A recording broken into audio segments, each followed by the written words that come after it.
வணக்கம். என் பெயர் செத்யா. இன்றைக்கி நாம் பக்கத்தில் இருக்கிற அரசு நெல் குடோனை பற்றி தான் பார்க்க போகிறோம். இந்த நெல் குடோனில் நிறைய பேர் நெல் போடுறதுக்காக விவசாயிகள் மூட்டையில் நெல்லெல்லாம் அடுக்கி வச்சுருக்காங்க. நேற்று மழை இல்லை, அதுக்கு 2 நாள் மழை பெஞ்சுது. அப்போ கொஞ்சம் மூடி வச்சுருந்தாங்க. இங்கே நிறைய நெல் வரும். எங்கள் வீட்டு வாசல்லே நிறைய பேர் அடிக்கிடுவாங்க ஹெல்ப் கேட்டு. அவ்வளோ நெல் கிடக்கும். ஃபஸ்ட்டு டோக்கன் வாங்குவாங்க. டோக்கன் வாங்கிட்டு அதுக்கப்புறம் தான் நெல் போடுவாங்க. அதற்குரிய அமௌண்ட் அவங்கவுங்க அக்கௌண்ட்டுக்கு ஏறிடும் அப்படின்னு சொன்னாங்க. இங்கே மூட்டை தூக்கும் பணியாளர்களுக்கான அந்த ஊதியமும் அவங்களோட அக்கௌண்ட்டில் ஏறிடும் அப்படின்னு சொன்னாங்க. நேரடியாக யாருக்கும் பணம் பரிவர்த்தனை கிடையாது, கையில் தரமாட்டாங்க கேஷாக. என் நெல்லெல்லாம் நிறைய எப்போதும் மூட்டையாக இருக்கும்.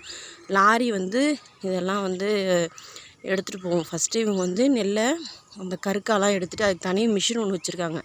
அதில் அந்த கருக்காலாம் தூற்றி எடுத்துகிட்டு நல்ல நெல்லை மட்டும் பிடிச்சி உள்ளே எடை போட்டு வச்சுருவாங்க. அதுக்கப்புறம் அதை லாரிகள் ஏற்றி கொண்டு போய் அங்கே எடுத்துகிட்டு போய் அரசாங்கத்தில் ஒப்படைச்சிருவாங்கன்னு சொன்னாங்க. இதுதான் எங்கள் ஊர் நெல் குடோன். கீழரசூரில் எங்கள் வீட்டுக்கு பக்கத்தில் இந்த நெல் குடோன் இருக்குது. இந்த பணியாளர்கள் எப்போதும் இரவு பகலும் இங்கே எப்போதும் இருப்பாங்க. லைட் எரிஞ்சிக்கிட்டே இருக்கும் எனி டைம். இன்றைக்கி ஞாயிற்றுக்கிழமைங்கிறதுனால கொஞ்சம் ஓய்வாக இருக்காங்க. நன்றி, வணக்கம்.